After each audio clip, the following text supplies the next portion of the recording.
Assalamualaikum warahmatullahi wabarakatuh. Kita jumpa kembali dalam kuliah daring ilmu alam yang dasar bersama saya, Zulfan Khairul Arif. Baik, hari ini kita akan membahas berkaitan dengan bumi dan alam semesta, yaitu tepatnya di pertemuan kelima. Oke, kita awali dari bumi terlebih dahulu. Jadi bumi merupakan satu-satunya planet yang terdapat kehidupan. Nah, ada opsi lain yang masih diteliti dan dikaji oleh peneliti, yaitu di planet Mars. Namun ini karena di planet Mars itu hanya ditemukan sisa-sisa kehidupan, atau dengan kata lain di planet Mars belum pernah ada kehidupan. Jadi hanya bumi aja. Bumi merupakan sebuah planet yang senantiasa mengitari bintang pusatnya, yaitu matahari. Selain bumi, masih banyak benda-benda langit lainnya yang berputar dalam pengaruh matahari sebagai bintang pusatnya. Benda-benda langit tersebut adalah planet lainnya, satelit, komet, asteroid, dan meteor. Seluruh benda langit tadi beserta dengan matahari berada dalam suatu sistem yang dinamakan dengan sistem tata surya. Nah, jadi tata surya itu adalah kumpulan dari benda-benda langit.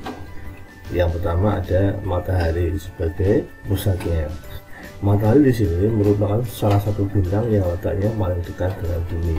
Oh, berarti ada bintang-bintang lain. Iya, betul. Jadi matahari ini yang paling dekat dengan bumi. Matahari berada dalam suatu galaksi yang dinamakan dengan galaksi Bima Sakti atau Milky Way. Sebuah galaksi tersusun atas gugus-gugus bintang. Bintang-bintang yang berada dalam suatu galaksi jumlahnya mencapai ratusan miliar. Di alam semesta diperkirakan terdapat sekitar 10 miliar galaksi. Ya, sangat banyak sekali. Letak suatu galaksi dengan galaksi lain sangat berjauhan, sehingga dinyatakan sebagai tahun cahaya. Tahun cahaya adalah jarak yang ditempuh cahaya selama 1 tahun. Kemudian galaksi Bima Sakti dalam alam bintang itu punya jarak 100.000 tahun cahaya. Jadi betapa luasnya alam semesta yang diciptakan oleh Allah Subhanahu wa Ta'ala. Oke, yang pertama tadi ya, matahari ya. Nah, matahari merupakan sebuah bintang yang jaraknya paling dekat ke bumi, yaitu satu satuan astronomi atau 150 juta kilometer.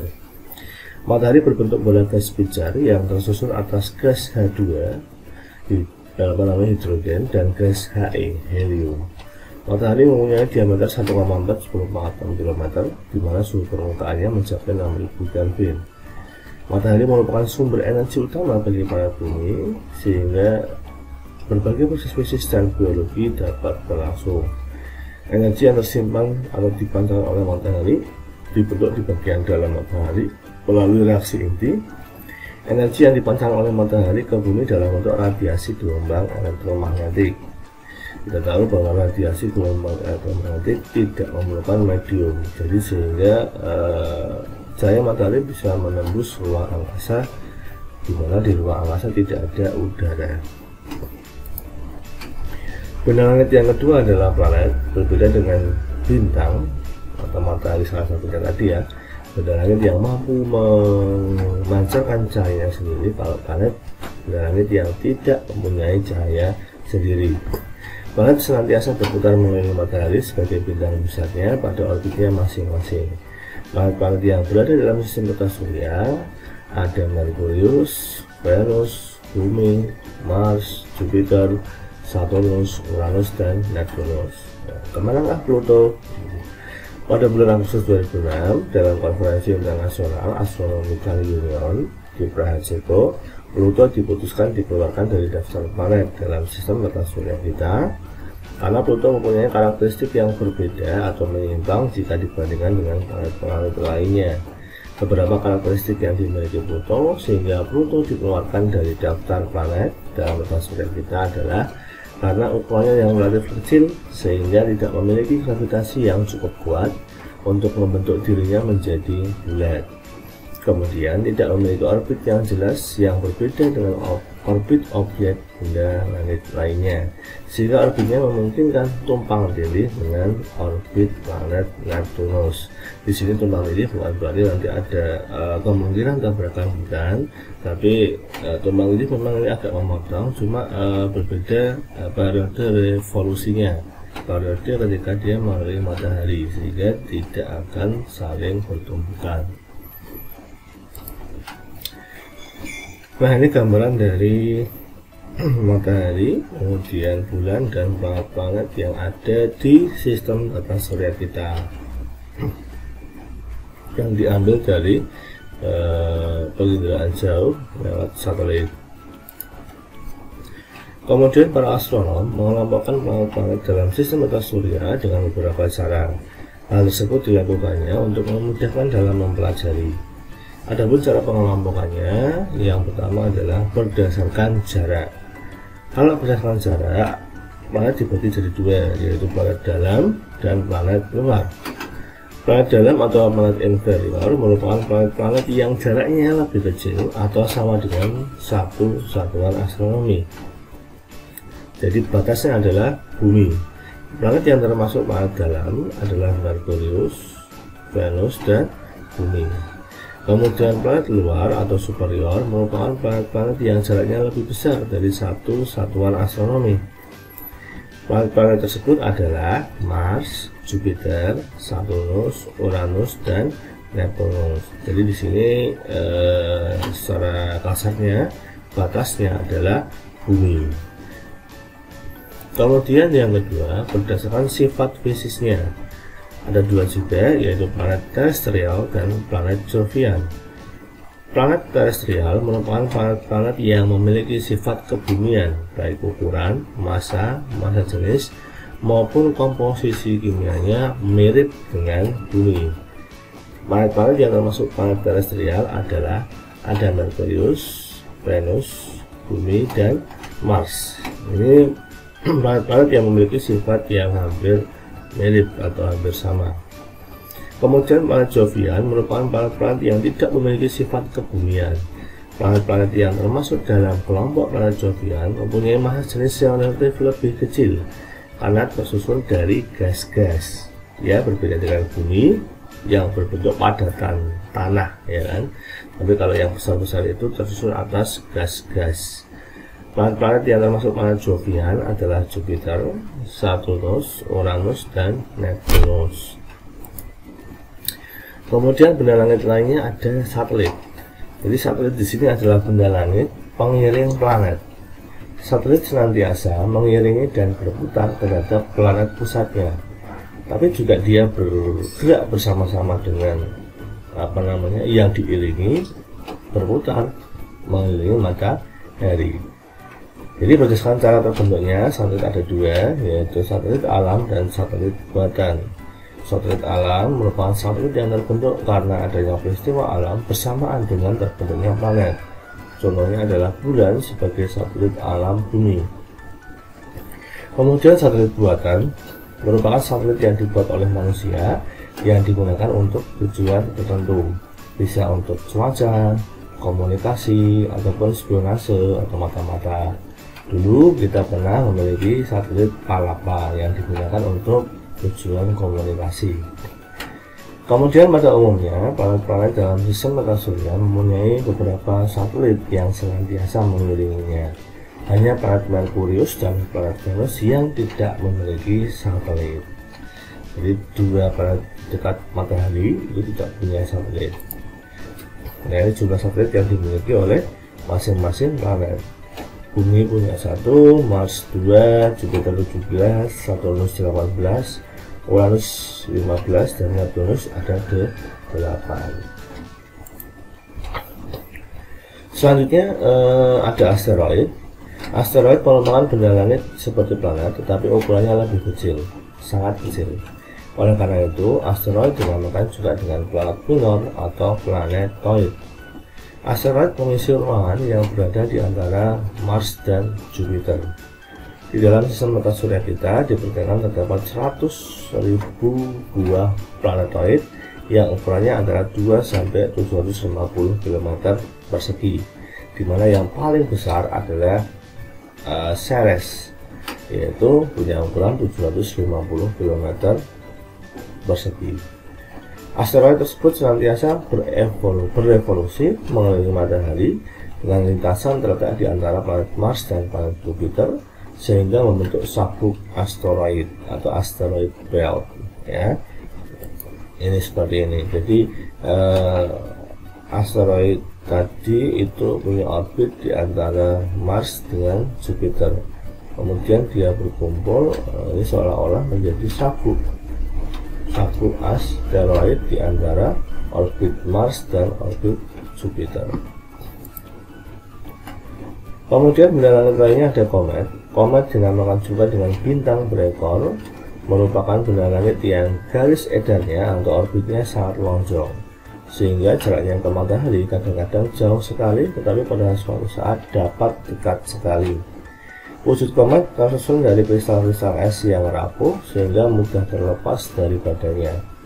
Bagian yang terlepas inilah ketika dia mendekati matahari akan mengalami penguapan dan membentuk semburan cahaya ya. Jadi cahayanya akan nampak di kita sebagai pengamat itu ketika orbitnya mendekati matahari. Karena apa? Karena tadi kristal-kristal es ketika dia mendekati matahari otomatis akan mengalami penguapan. Penguapan tadi ketika terkena sinar-sinar matahari maka akan tampak seperti cahaya karena ada proses pembiasan di sana.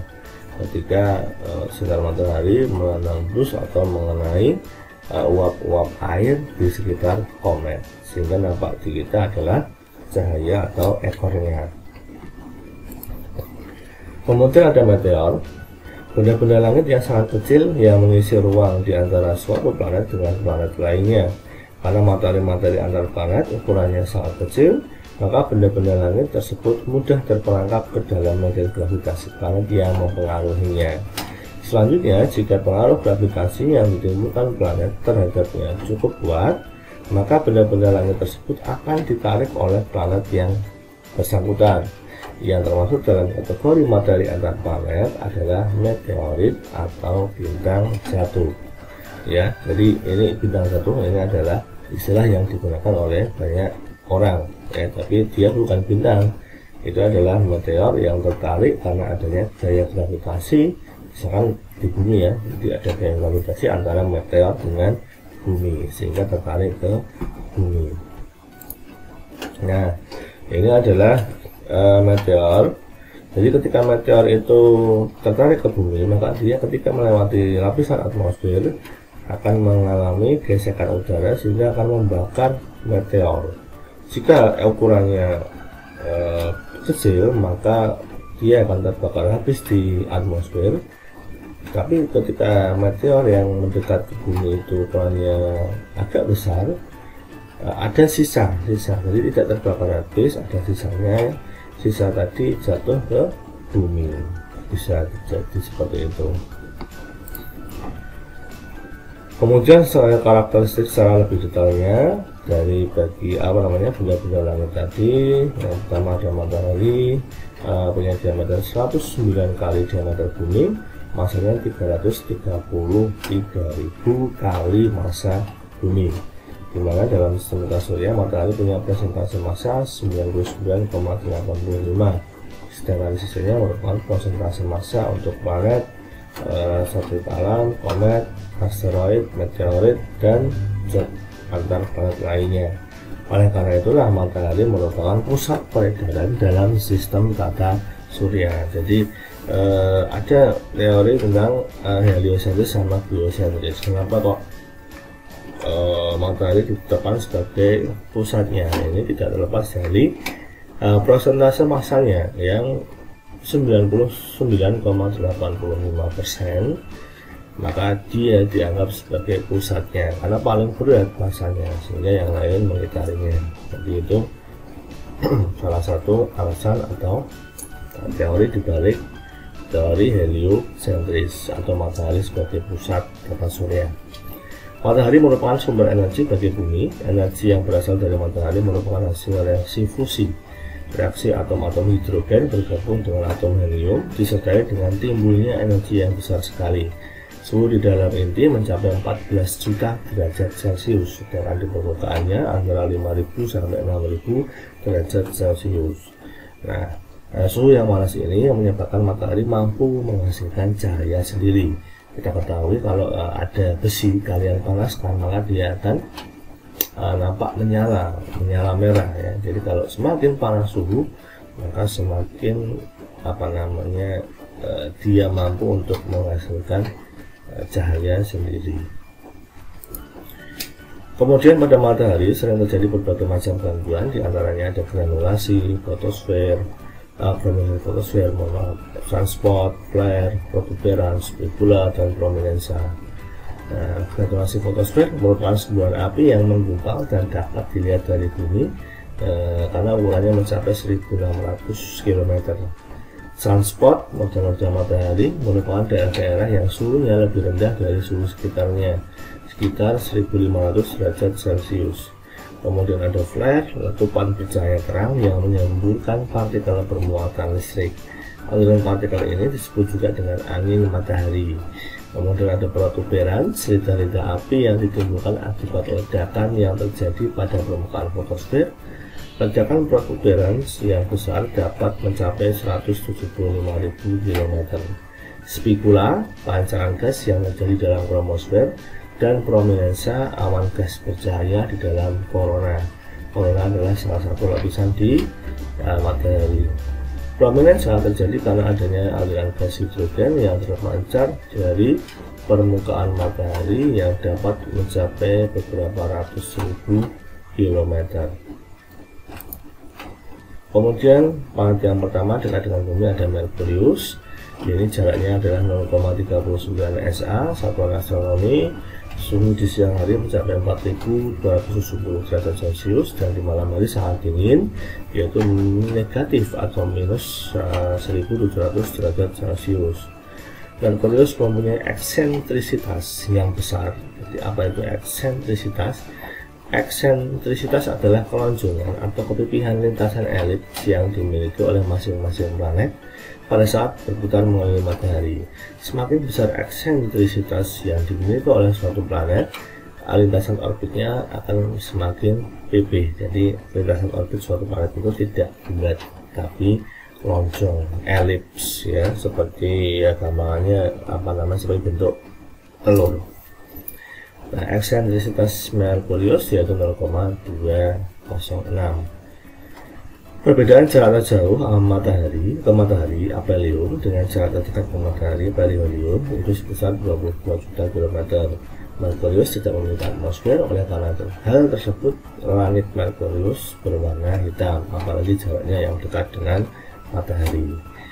Kemudian kerapatan atau densitasnya 5,43 gram per cm kubik, yaitu karakteristik dari Merkurius. Kemudian karakteristik dari Venus atau yang kita kenal dengan bintang kejora atau bintang senja. Eksentrisitasnya yaitu 0,0077, berarti dia hampir bulat ya, sehingga orbit planet Venus mendekati bentuk lingkaran. Jarak Venus ke matahari 0,72 SA, sehingga di Venus suhunya juga sangat panas mencapai 4800 derajat Celcius. Tingginya suhu di planet Venus diakibatkan adanya efek rumah kaca yang terjadi di atmosfer planet Venus. Kerapatan atau densitas Venus 5,24 gram per cm kubik, jadi tidak jauh berbeda dengan planet Merkurius, karena kalau kita lihat dari sifat fisiknya ini termasuk planet terestrial, punya karakteristik yang hampir sama dengan bumi. Kemudian bumi yang kita tinggali saat ini merupakan satu-satunya planet yang mempunyai kehidupan. Bumi mengorbit matahari sebagai bintang besarnya dengan eksentrisitas 0,017, sehingga orbitnya juga hampir membentuk lingkaran. Jarak matahari ke bumi ini yang dijadikan sebagai patokan satuan astronomi, yaitu satu satuan astronomi atau sekitar 150 juta kilometer. Periode revolusi bumi 365,3 hari, sedangkan kala rotasinya adalah 23 jam 56 menit. Kerapatan atau densitas bumi 5,52 gram per cm kubik. Sekali lagi yang bersama dengan tadi Merkurius dan Venus. Bumi merupakan benda terpadat dalam sistem tata surya kita. Jadi karena terusun atas padatan berupa lapisan litosfer atau tanah. Bumi punya satelit yaitu bulan. Nah, selanjutnya ada Mars yang digadang-gadang bisa ditempati oleh manusia atau makhluk hidup. Karakteristiknya seperti ini pada gambar. Jadi bentuknya permukaannya merah ya. Ini adalah gambar yang didapat dari robot yang dikirimkan ke planet Mars. Jarak antara planet Mars ke matahari itu sekitar 1,52 SA atau 228 juta km dengan eksentrisitas 0,093. Mars berputar mengelilingi matahari dengan skala revolusi 687 hari atau hampir 2 kali lipat dari periode revolusi bumi. Mars punya 2 satelit yaitu Phobos dan Deimos. Nah, untuk apakah dia mungkin dijadikan sebagai tempat tinggal bagi kehidupan manusia, itu masih harus melewati serangkaian kajian dan penelitian. Yang ditemukan oleh peneliti yaitu ditemukan adanya air. Namun air di sini bentuknya itu dia berupa padatan atau es, sehingga masih sulit untuk mengatakan bahwa Mars bisa ditempati oleh manusia ataupun makhluk hidup. Kemudian ada Jupiter. Jarak antara planet Jupiter ke matahari 5,2 SA. Jupiter punya eksentrisitas 0,048 dengan skala revolusi 11,86 tahun. Jadi sangat lama revolusinya, tapi rotasinya cepat, 9 jam 50 menit. Jupiter diperkirakan punya 17 satelit serta sampai 1992. 14 satelitnya yang berukuran besar bernama Io, Europe, Ganymede, dan Callisto. Jupiter merupakan planet terbesar dalam sistem tata surya kita. Selanjutnya ada Saturnus, planet yang punya cincin ya, rata-rata Saturnus ke matahari 9,5 SA. Saturnus mempunyai eksentrisitas 0,056 dengan skala revolusi 29,5 tahun. Saturnus dihiasi oleh gelang dan cincin yang indah, punya 9 buah satelit yaitu Mimas, Enceladus ya, Tethys, kemudian Dione, Rhea, Titan, Hyperion, Lepidus, dan Proton. Biasanya nama-nama satelit ini digunakan untuk nama-nama seseorang. Kemudian ada Uranus, jaraknya ke matahari 19,2 SA. Uranus mempunyai eksentrisitas 0,047 dengan skala revolusi 84 tahun. Jadi sangat lama sekali. Uranus punya cincin juga dan punya 5 buah satelit yaitu Miranda, Ariel, Umbriel, Titania, dan Orion. Kemudian yang terakhir ada Neptunus, jarak antarakannya 30,07 SA. Neptunus mempunyai eksentrisitas 0,009 dengan skala revolusi 164,8 tahun. Neptunus mempunyai 2 buah satelit yaitu Triton dan Nereid. Baik, itu karakteristik planet yang menghuni di tata surya kita. Selanjutnya adalah berkaitan dengan teori pembentukan tata surya.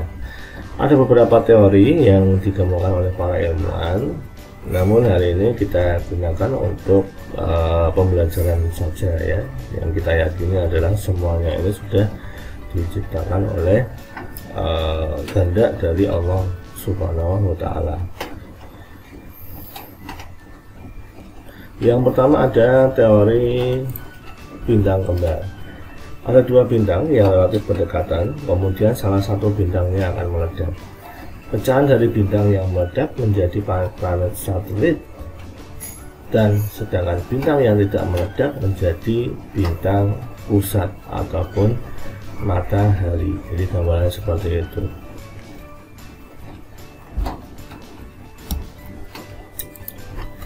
Teori yang kedua yaitu teori Big Bang, dipelopori oleh George Lemaitre. Teori Big Bang menyatakan bahwa alam semesta berasal dari ledakan yang hebat. Ledakan tersebut melemparkan partikel-partikelnya ke segala arah. Partikel-partikel yang dilempar menjadi galaksi. Planet berasal dari sebagian bahan suatu bintang yang terlempar karena ada bintang lain yang melintas di dekatnya. Nah, ini berdasarkan hasil penelitian terbaru itu diperoleh suatu gambaran dari galaksi kita atau alam semesta yang senantiasa mengembang ya. Jadi alam semesta ini itu senantiasa mengembang atau memuai. Nah, ternyata landscape dari tata surya kita atau galaksi kita itu mirip dengan trompet, gambarannya seperti ini.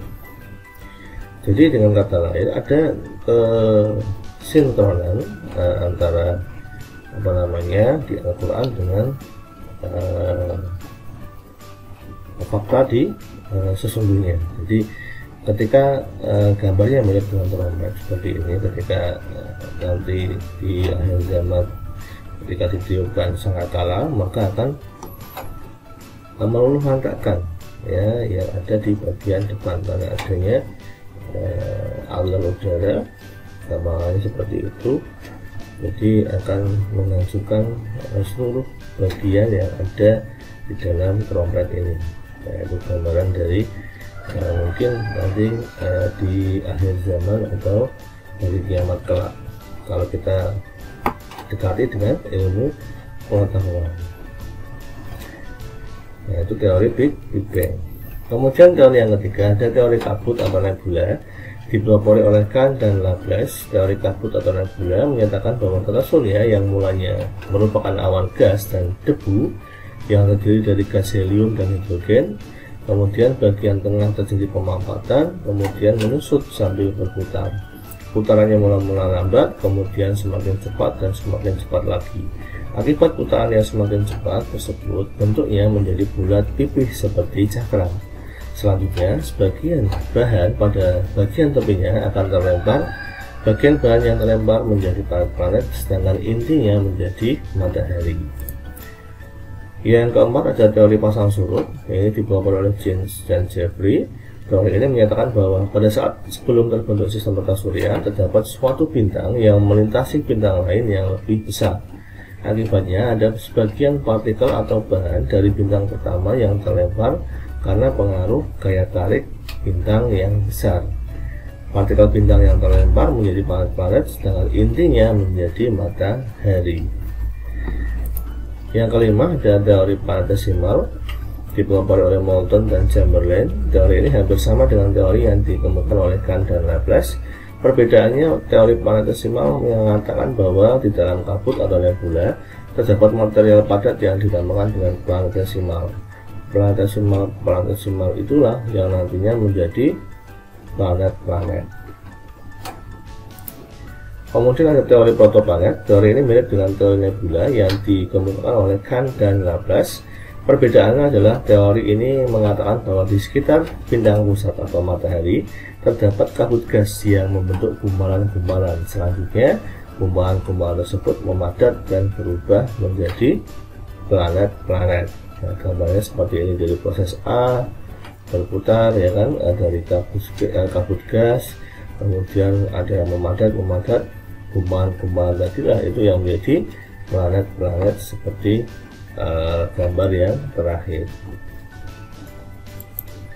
Jadi itu gambaran dari teori-teori pembentukan tata surya. Kemudian kita kembali lagi ke bumi kita. Dalam bahasa Yunani ada istilah Asteris Planetae, yaitu artinya bintang pengelana.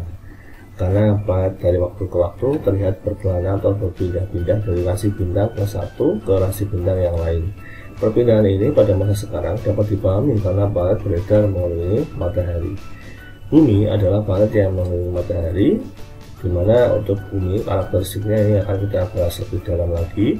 Garis tengahnya sekitar 17.560 km, massa bumi 598.000 ton, kemudian volumenya sekitar 1 juta km kubik. Nah, untuk tadi bumi mengelilingi matahari itu butuh waktu 365 hari, 6 jam, 9 menit, dan 9 detik untuk menyelesaikan perjalanan mengelilingi matahari. Di sini ada selisih atau dibulatkan ya, untuk membulatkan 6 jam 9 menit 9 detik setiap 4 tahun sekali. Jumlah hari di bulan Februari ada 29 hari. Jadi kan kalau 6 jam 9 menit 9 detik kalau kita kalikan 4 itu kan akan jadi 24 jam kurang lebih ya. Jadi untuk mengakomodir itu dibuatlah di 4 tahun sekali, itu bulan Februari ada 29 hari. Kemudian jarak paling dekat dengan matahari perihelium itu pada bulan 3 atau 4 Januari, dan ketika aphelium itu berada di 6 bulan selanjutnya, yaitu sekitar Juni ataupun Juli. Nah, bumi memiliki 3 lapisan, ada atmosfer, hidrosfer, dan litosfer. Atmosfer adalah lapisan udara, hidrosfer adalah lapisan air, kemudian litosfer adalah lapisan tanah. Kita lihat untuk bagian-bagiannya. Untuk atmosfer, lapisan atmosfer terdiri atas lapisan udara yang menyelimuti permukaan bumi.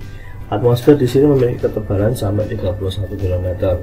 Lapisan atmosfer ada beberapa bagian, jadi yang dari bawah ya, ada troposfer, stratosfer, ionosfer, dan eksosfer. Semakin naik, udara dalam atmosfer menjadi semakin tipis. Kemudian di atmosfer terdapat lapisan ozon atau O3 yang berfungsi sebagai filter sinar ultraviolet yang berasal dari matahari yang dapat membahayakan makhluk hidup di bumi. Kemudian perkembangan ilmu pengetahuan dan teknologi di dunia selain meningkatkan kesejahteraan kepada manusia juga berdampak buruk terhadap kehidupan manusia itu sendiri. Kenapa? Karena aktivitas manusia di bidang industri, kemudian transportasi, kendaraan ya, itu menimbulkan polusi udara berupa gas buang seperti gas karbon monoksida, karbon dioksida, metana, dan lain-lain yang dapat mencemari kualitas udara di atmosfer. Maka dari itu, akibat semakin banyak polusi di atmosfer kita, maka terjadilah yang namanya global warming ataupun pemanasan global. Jadi kenapa ini bisa terjadi? Karena awalnya adalah cahaya matahari yang sampai ke permukaan bumi dipantulkan kembali ke angkasa. Tetapi karena atmosfer tercemari gas rumah kaca, maka cahaya matahari yang dipantulkan oleh permukaan bumi ke atmosfer dipantulkan kembali ke permukaan bumi oleh gas-gas rumah kaca. Hal inilah yang mengakibatkan suhu bumi rata-rata dengan istilah pemanasan global. Nah, adanya pemanasan global ini perlu kita sikapi dengan waspada dan diantisipasi dengan cara mengurangi penggunaan energi yang berasal dari minyak bumi yang menghasilkan emisi karbon dan beralih menggunakan energi alternatif yang berasal dari tumbuhan. Mungkin saat ini di masa pandemi ini ada waktu untuk bumi untuk meriset ya, karena sebagian besar aktivitas manusia menggunakan kendaraan yang akan jauh berkurang, sehingga mungkin setelah pandemi ini kualitas udara kita akan lebih meningkat karena banyak yang tidak berpergian. Nah, seperti ini gambarannya. Dari bagian bawah ada troposfer, kemudian bagian atasnya stratosfer, mesosfer, dan termosfer. Kalau kita di bagian bawah itu troposfer, di mana di situ ada beberapa gejala cuaca, ada awan, kemudian angin, itu ada di bagian bawah. Kemudian pesawat itu ada di bagian atas, hampir ke stratosfer. Karena apa? Karena tidak banyak gejala-gejala cuaca yang terjadi di ketinggian tersebut. Kemudian ada hidrosfer. Nah, di sini permukaan bumi itu sekitar 30%-nya itu di atas daratan atau litosfer, dan 70%-nya diselubungi oleh air atau hidrosfer yang terdiri dari lautan, danau, sungai, dan kutub. Air merupakan salah satu zat yang diperlukan oleh kelangsungan hidup baik manusia, hewan, dan tumbuhan. Air dapat mengalami perubahan wujud air memungkinkan terjadinya yang namanya siklus air. Adanya siklus air menguntungkan bagi makhluk hidup karena ketersediaan dan kualitas air dapat terus terpelihara. Nah, ini gambarannya. Jadi dari laut mengalami penguapan ya, naik ke atas, kemudian jadi awan, awan berkumpul, kemudian tertiup angin, dia menuju daratan, dan ketika air sudah jenuh maka akan menjadi hujan dan akan mengalir lagi ke tanah, kemudian melewati pepohonan, melewati sungai, dan kembali lagi ke laut, dan akan terus menerus seperti itu perputarannya, maka disebut dengan siklus hidrologi. Kemudian bagian yang ketiga dari litosfer, permukaan bumi yang berbentuk daratan terdiri atas lapisan batuan atau litosfer. Jari-jari bumi itu sekitar 6.415 km, itu terdiri dari beberapa bagian. Ada kerak yang paling atas atau paling luar, ada kerak benua dan kerak samudra. Kemudian di bawahnya ada mantel atas sama mantel bawah, dan bagian dalamnya ada bagian inti, ada inti luar dan inti dalam. Kalau bagian inti luar itu berbentuk cairan, tetapi kalau inti dalam bentuk padatan. Kerak bumi, ya, ini bagian yang paling atas dari litosfer, tempat berlangsungnya kehidupan. Ketebalannya sekitar 6 km di daerah samudra dan 35 km di daerah benua. Kemudian ada mantel bumi, di bagian bawahnya kerak bumi, ya, bagian atasnya itu punya ketebalan 1200 km, banyak mengandung magnesium, aluminium, dan silikon, dan mantel bumi bagian bawah mempunyai ketebalan 1700 km, di mana banyak mengandung ferum, nikel, dan magnesium. Mantel bumi merupakan tempat terbentuknya magma. Jadi magma ini merupakan cairan silikat panas yang suhunya mencapai 1200 derajat Celcius, bersifat mobile dan mengandung kristal-kristal yang terapung. Jika magma berhasil menerobos permukaan bumi, dinamakan dengan lava. Lava yang mengalir di permukaan bumi yang bercampur dengan material hasil letusan gunung berapi dinamakan dengan lahar. Ya, jadi beda ya, magma, lava, lahar. Kemudian bagian inti bumi ini ketebalannya sekitar 3.500 km. Inti bumi banyak mengandung kobalt, nikel, dan ferum. Tentunya suhunya jauh lebih besar, yaitu mencapai 3.000 sampai 5.000 derajat Celcius. Ya, tadi yang bagian luar itu bentuknya cairan, tapi yang bagian dalam dari inti bumi bentuknya adalah padatan. Baik, itu mungkin yang materi yang bisa saya sampaikan. Secara kurang lebih kita harus menjaga bumi kita agar tidak parah mengalami pemanasan global dengan cara mengurangi penggunaan emisi gas karbon, kemudian menanam pohon, dan tidak membuang sampah sembarangan. Terima kasih atas perhatiannya. Wassalamualaikum warahmatullahi wabarakatuh.